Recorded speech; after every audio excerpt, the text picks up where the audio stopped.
feel on day 8 of their son's disappearance. Thank you so much for joining us. I'm Marius Payton. And I'm Lauren Lowry. Sebastian Rogers is 15. He was last seen by his parents on February 25th in Hendersonville. Sebastian has autism, and he's gone without his medication this whole time. And since then, authorities have searched by air, by foot, and on horseback. Helicopters, drones, and dive teams have also been brought in to try to find him. Today, his parents spoke exclusively to our Holly Thompson. She's live tonight in Sumner County. Holly, I imagine it was quite an emotional interview. Certainly was. It is hard for any of us to imagine the emotions that this family is going through right now. But we know one thing is certain. They remain positive. They are holding on to hope that their son Sebastian will return home safely. Can you walk us through what you're thinking right now? I just want my baby to be okay. I don't know where he's at. Mom Katie broke down several times in our interview, but says her hope is strong that her son Sebastian will be found safe and return home. He's going to walk through that door, and the street will be flooded again with family and relatives all waiting to hug and love him. And Stepdad Chris says it's been an emotional roller coaster that all started Sunday night, February 25th. Pretty normal. He was playing in his room. When I told him to go to bed, he did. He said, "Good night, Mom. I love you." Katie says she went to wake up Sebastian around 6 a.m. Monday for school, and he was gone. Within minutes, Katie says she was on the phone with Chris, who was working out of town, and they quickly called 911. And he's not a runner. He's never run away before. I don't know why.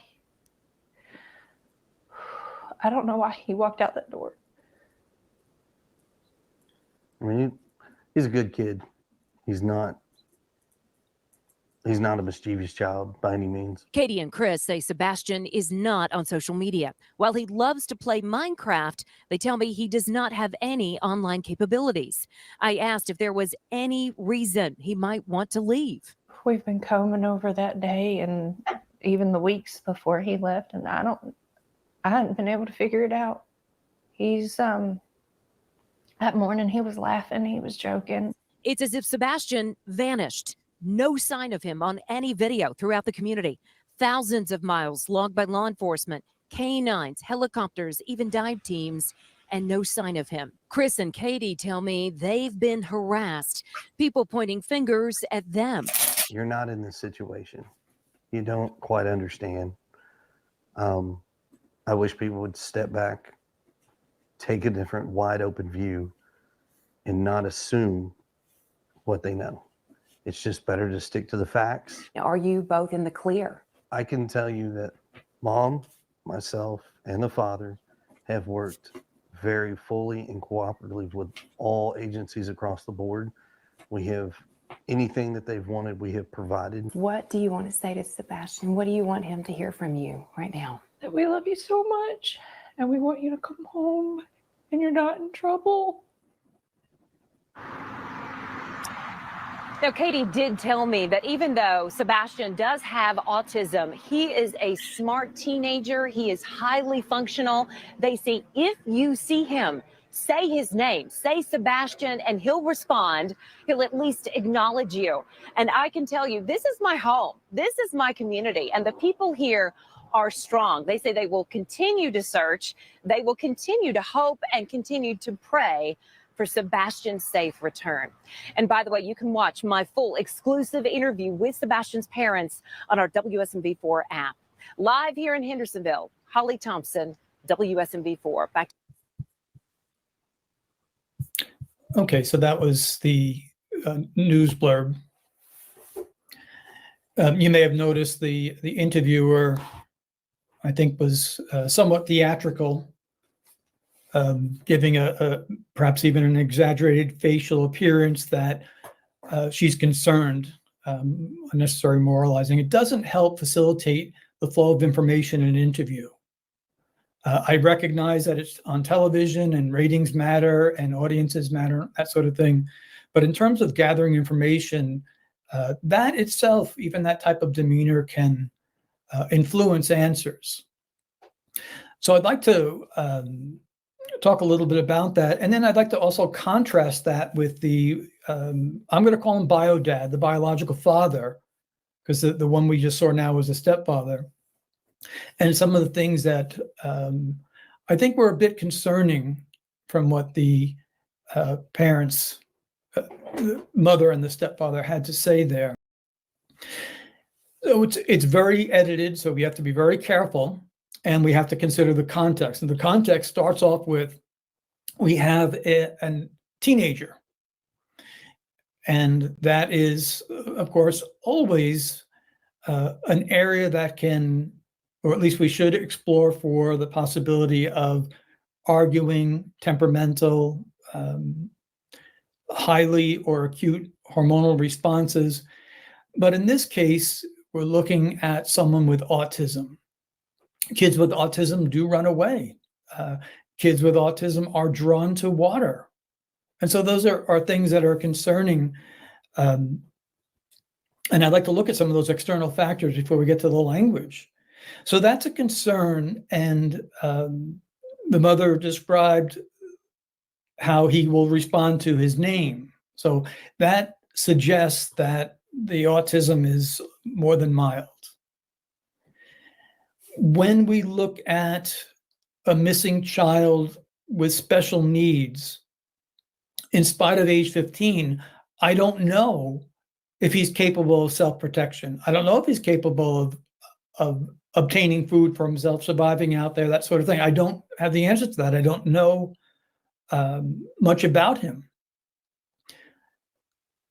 What I do know in behavioral analysis is that this heavy responsibility of having a special needs child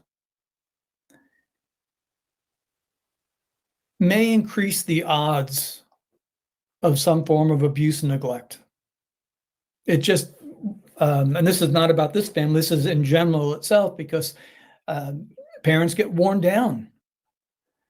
They can lose their temper once and something can go wrong.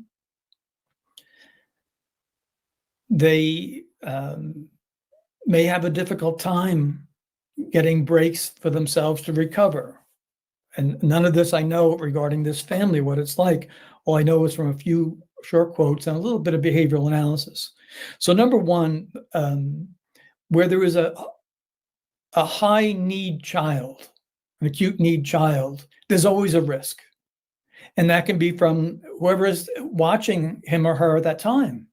Anyone can lose their temper. It takes a really special person to, I think, navigate some of these difficulties.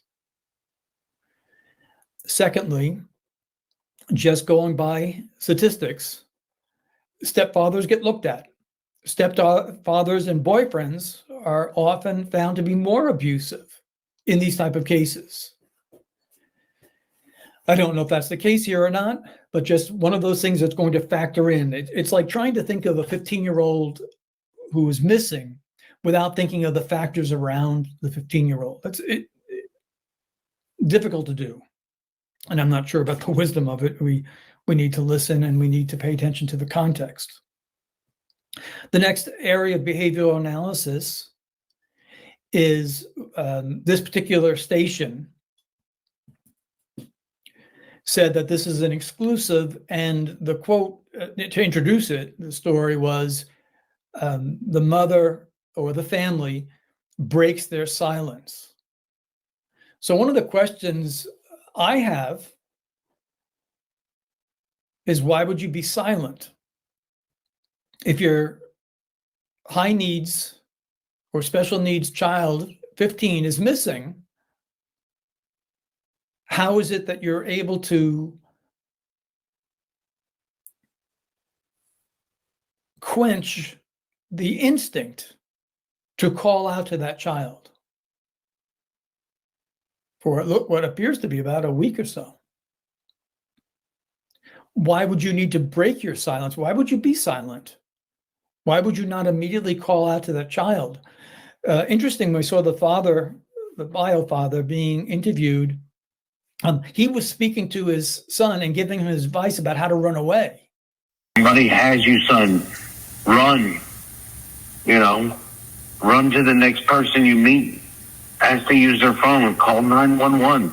Tell them who you are. Let them find you. That's expected. That's a norm.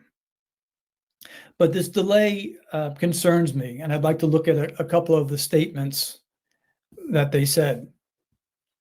So the bio dad spoke and said he was on a roller coaster. We're on a constant roller coaster ride of helpless and hopeless.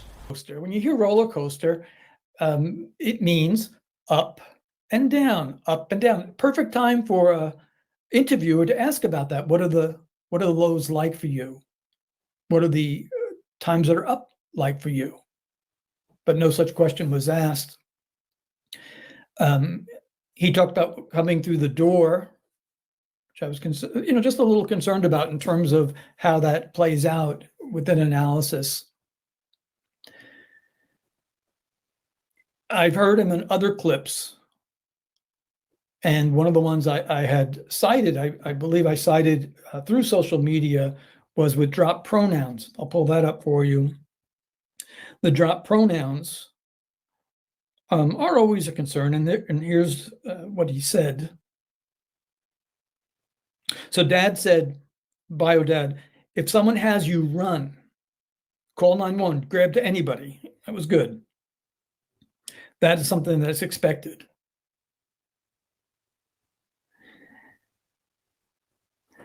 The $1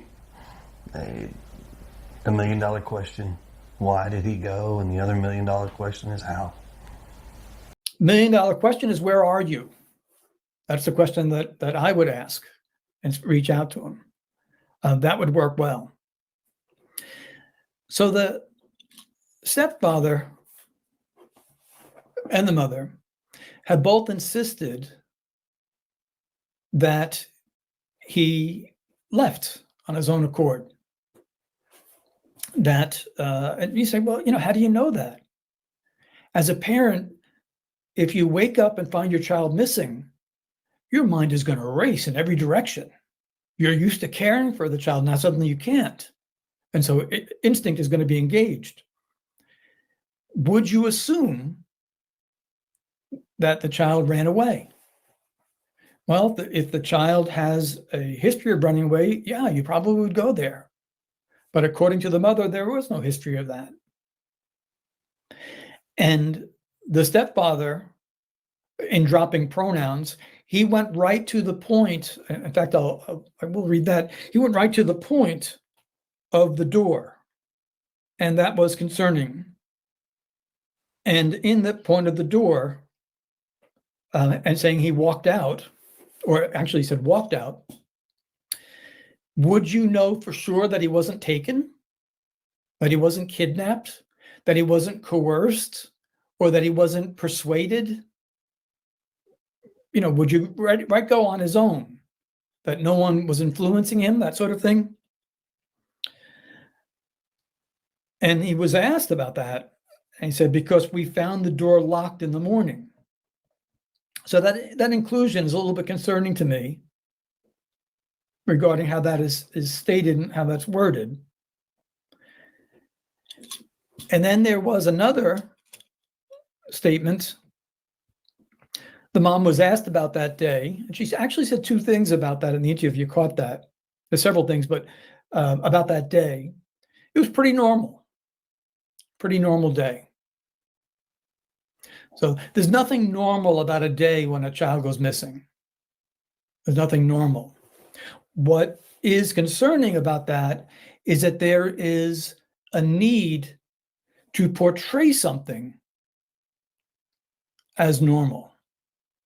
And there's a few other things that she said there that are very concerning. Things that we cover routinely, unfortunately, in these cases. So normal, portrayal of something as normal. It should put investigators on alert that what has taken place is anything but normal. The need to normalize something that is just way out there. I once had a case many years ago where a man was accused of sexually assaulting an adult with developmental disabilities. And my job was to investigate that. The referent said to me, you know, before you get out there and investigate this, I need you to know that the guy that's being accused is a great guy. He's a retired medical doctor. He's in his 80s. He has a long white beard. He plays Santa for everyone loves him. He's a great guy.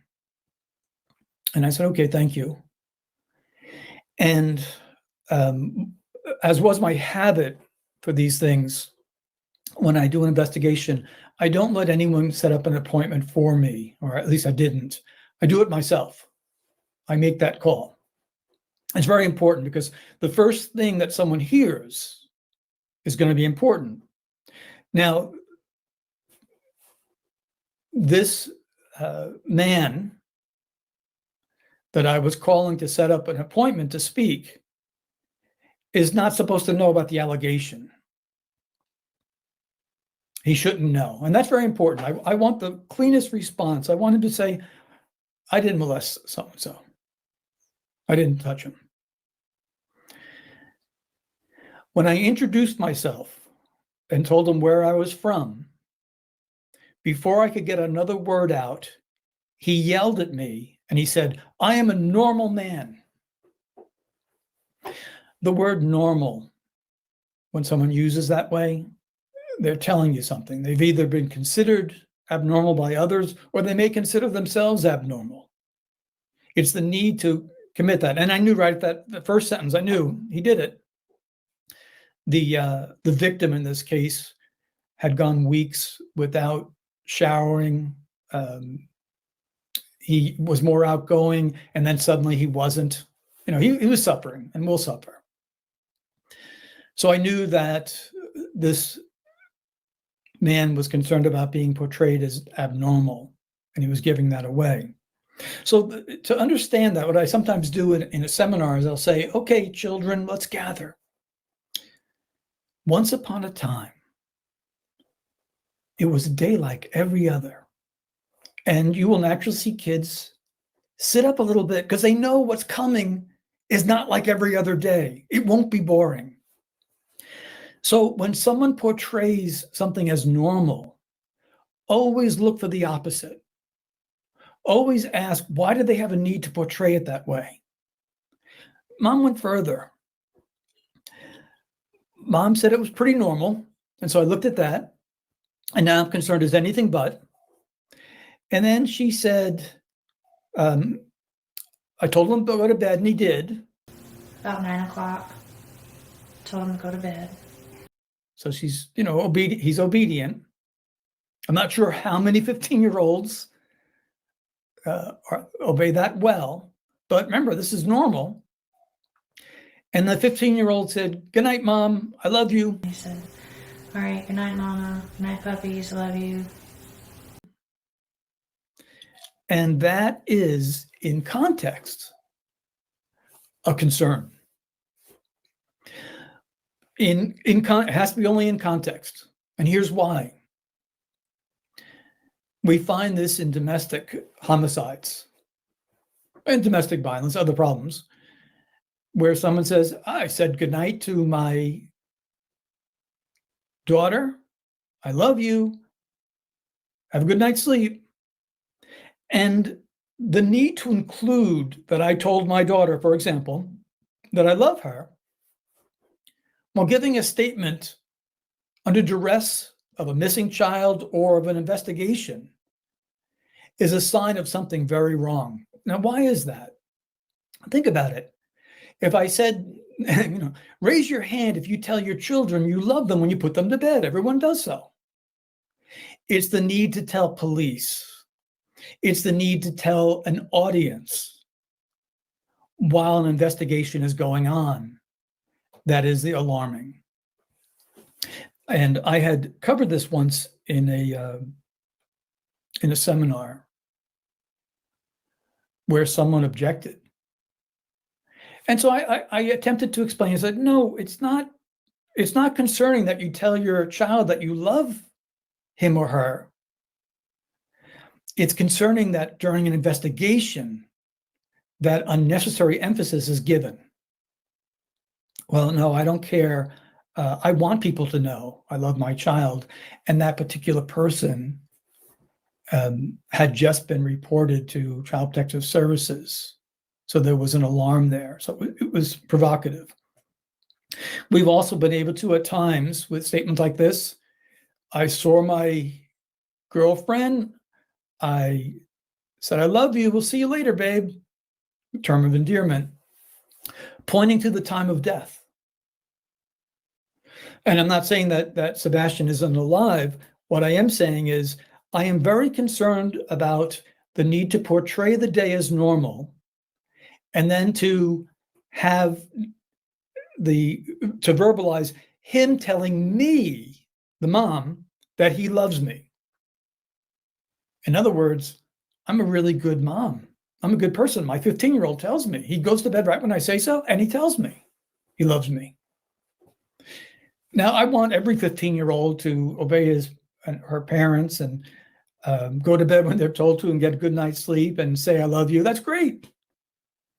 But here, coming from a mother who has been silent for a week, who used the word normal, raises concern. And he was not a runaway. Oh, by the way, she also said about she went to wake him up for school or a day like that. 6 o'clock, I went to wake him up for school Monday morning. And that's when he went in here. She gave the reason of why she's waking him up, which catches my attention as well. He's not a runner. I don't know why he walked out that door. I don't know why. I don't know why he walked out that door. The fact that this is coming a week or so later is really concerning. If she had said it in the beginning, I don't know why he walked out that door. It's an assumption. And he was a runaway. And he was experiencing teenage angst, for example. That might be fitting. A week later, he hasn't been found. The search has been tremendous. And you're still making that assumption? I'm now really concerned that he didn't walk out that door because of the language. Then we have the interviewer, again, with the theatrics and the, just not a clean interview, but she asked them about coming under that suspicion. He didn't want to be judged. He wanted people to be quiet about it. And he didn't issue a denial, which always concerns me. But this is just my opinion after listening to them.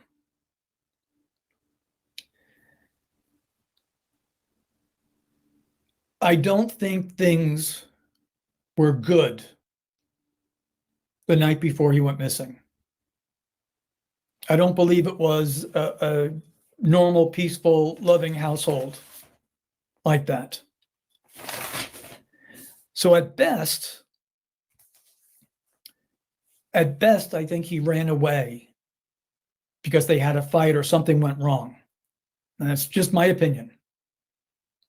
If they want to persuade me how good things are, it alerts me to the opposite. The mom said later, regarding that morning, it was good. He was laughing. My question is, when did you hear him laughing?